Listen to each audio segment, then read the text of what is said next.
बच्चों, आज हम क्लास 11th का चैप्टर नंबर 7 क्रमचय तथा संचय करने जा रहे हैं, परम्यूटेशन एंड कॉम्बिनेशन। ये बहुत ही रोचक अध्याय है। देखिए, क्रमचय, सबसे पहले हम क्रमचय करेंगे। क्रमचय कहते किसे हैं? देखिए, दी हुई वस्तुओं में से एक समय में कुछ या सभी को लेकर निश्चित क्रम में बनाया गया विन्यास क्रमचय कहलाता है। यानी वस्तुओं के चयन का एक निश्चित ढंग क्रमचय कहलाएगा। तो सर्वप्रथम आप इसके प्रश्न हल करेंगे। तो आइए अब हम प्रारंभ करते हैं प्रश्न। बच्चों, हमारा पहला प्रश्न है, अंक 1, 2, 3, 4, 5 और 6 से कितनी 3 अंकीय सम संख्याएं बनाई जा सकती हैं? कितनी 3 अंकीय सम संख्याएं बनाई जा सकती हैं यदि अंकों की पुनरावृत्ति की जा सकती है? मतलब आप एक अंक को एक से ज़्यादा बार भी यूज कर सकते हैं। तो देखिए, कुल अंक कितने हैं हमारे?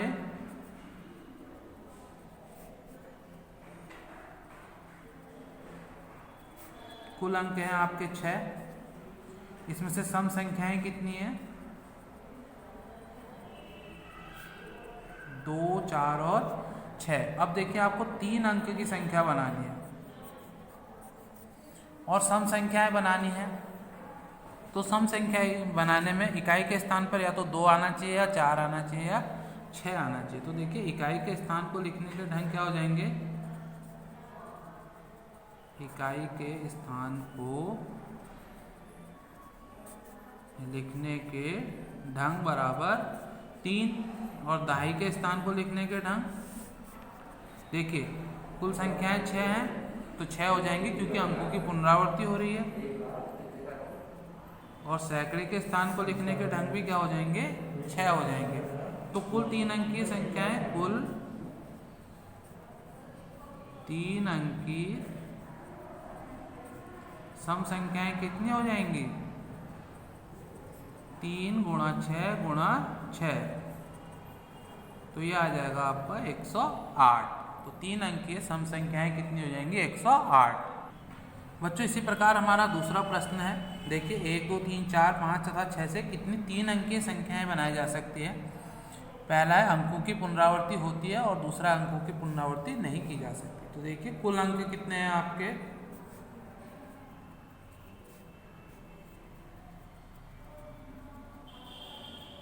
कुल अंक हैं आपके 6। आपको संख्या बनानी है 3 अंकों की। तो देखिए, अंकों की पुनरावृत्ति की जा सकती है। अंकों की पुनरावृत्ति होती है। तो देखिए, इकाई के स्थान को लिखने के ढंग कितने हो जाएंगे?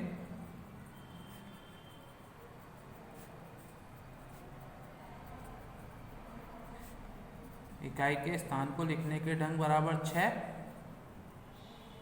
दहाई के स्थान को लिखने के ढंग भी 6 हो जाएंगे और सैकड़े के स्थान को लिखने के ढंग भी 6 हो जाएंगे क्योंकि अंकों की पुनरावृत्ति हो रही है। तो कुल 3 अंकीय संख्याएं कितनी हो जाएंगी?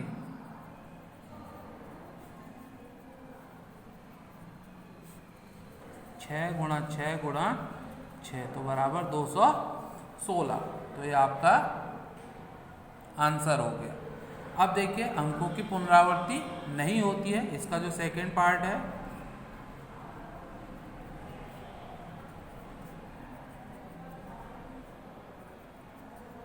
अंकों की पुनरावृत्ति नहीं होती है। अब आप देखिए किस प्रकार करेंगे। इकाई के स्थान को लिखने के ढंग कितने होंगे?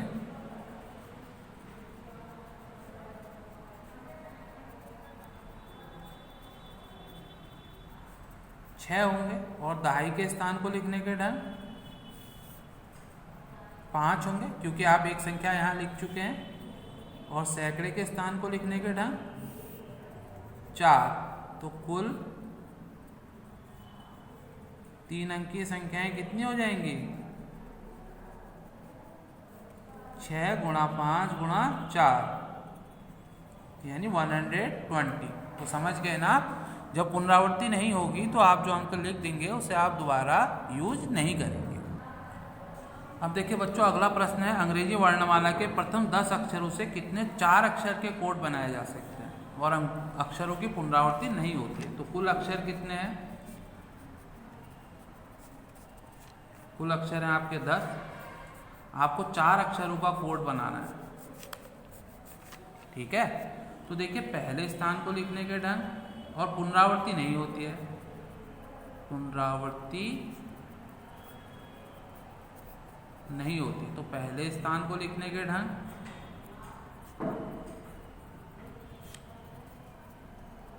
बराबर 10 हो जाएंगे, और दूसरे स्थान को लिखने के ढंग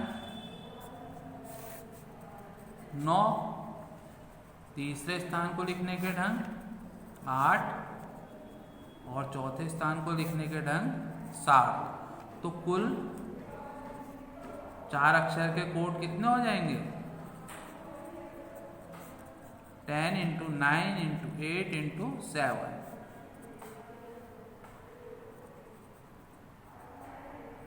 तो कुल कोड हो जाएंगे आपके 5040। बच्चों अब हमारा अगला प्रश्न है, 0 से 9 तक के अंकों का प्रयोग करके कितने 5 अंकीय टेलीफोन नंबर बनाए जा सकते हैं यदि प्रत्येक नंबर 67 से प्रारंभ होता है तथा कोई अंक एक बार से अधिक नहीं आता है, यानी अंकों की पुनरावृत्ति नहीं होती है। तो देखिए आपको 5 अक्षर का टेलीफोन नंबर बनाना है,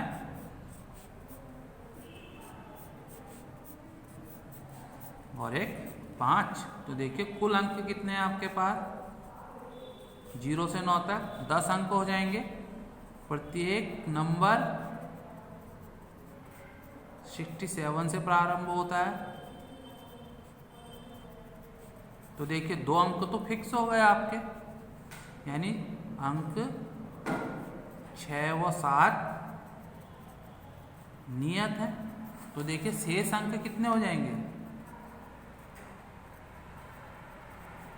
10 - 2 = 8। अब आपके पास 8 अंक हैं और उन्हें आपने सेट करना है। तो देखिए पहले स्थान को लिखने के ढंग कितने हो जाएंगे?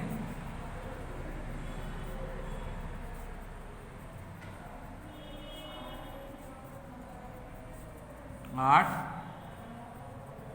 और दूसरे स्थान को लिखने के ढंग 7 और तीसरे स्थान को लिखने के ढंग 6, क्योंकि आपके 2 अंक फिक्स हैं। तो देखिए कुल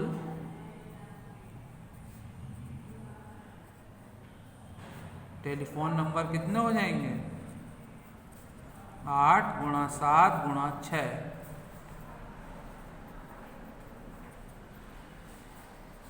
336। ये आपका आंसर हो गया। बच्चों अब देखिए हम फैक्टोरियल से करेंगे। अब जो आया है क्रमचय का ढंग, देखिए फैक्टोरियल है, इसको फैक्टोरियल बोलते हैं। आप 5 लिखा जैसे, तो लिखेंगे आप 5 × 4 × 3 × 2 × 1। इसको आप इस प्रकार भी लिख सकते हैं, 5 का फैक्टोरियल। क्रमित गुणन है। इसी प्रकार अगर 7 का फैक्टोरियल होगा तो 7 × 6 × 5 × 4 × 3 × 2 × 1। इसे आप 1 तक लेंगे और इसी की सहायता से आप प्रश्न हल करेंगे। तो बच्चों देखिए हम कुछ प्रश्न हल करेंगे। हमारा पहला प्रश्न है 12 का फैक्टोरियल अपॉन 10 का फैक्टोरियल इंटू 2 का फैक्टोरियल। तो देखिए 12 को क्या लिख सकते हैं? 12 × 11 × 10 का फैक्टोरियल अपॉन 10 का फैक्टोरियल इंटू 2 × 1। तो 10 से 10 कैंसिल हो जाएगा, 2 × 6 = 12। तो आपका जो मान आ जाएगा वो कितना आ जाएगा? 66। इसी प्रकार देखिए दूसरा प्रश्न है 3 का फैक्टोरियल प्लस 4 का फैक्टोरियल। अब आप इसे सॉल्व कर दीजिए। 3 × 2 × 1 प्लस 4 × 3 × 2 × 1 6 प्लस, तो बराबर कितना आ जाएगा? ये 30 आ जाएगा। इसी प्रकार तीसरा प्रश्न है 7 का फैक्टोरियल अपॉन 5 का फैक्टोरियल। 7 × 6 × 5 अपॉन 5 का फैक्टोरियल, इससे कट गया 7 × 6 = 42। तो बच्चों बहुत अच्छे प्रश्न है ये। चौथा प्रश्न है 3 का फैक्टोरियल प्लस 2 का फैक्टोरियल। 3 × 2 × 1 plus 2 × 1 6 plus 2 = 8। ये आपका आंसर हो गया। बच्चों हमारा अगला प्रश्न है, यदि n = 6, r = 2, n = 10, r = 4 तो factorial n upon n minus r factorial का मान निकालें। तो देखिए पहला है n = 6 है और r = 2 है। हमारा जो फॉर्मूला है वो है n का factorial upon n minus r का फैक्टोरियल। तो क्या हो जाएगा 6 का फैक्टोरियल अपॉन 6 माइनस 2 का फैक्टोरियल। तो इसे सॉल्व कर लेंगे हम। 6 × 5 × 4 का फैक्टोरियल अपॉन 4 का फैक्टोरियल, इससे कैंसिल हो गया, 6 5 जा 30। इसी प्रकार सेकेंड वाला है n = 10 और r = 4, तो n का factorial upon n minus r का फैक्टोरियल, 10 का फैक्टोरियल अपॉन 10 माइनस 4 का फैक्टोरियल। कितना आ जाएगा ये 10 × 9 × 8 × 7 × 6 का फैक्टोरियल अपॉन 6 का फैक्टोरियल, कैंसिल।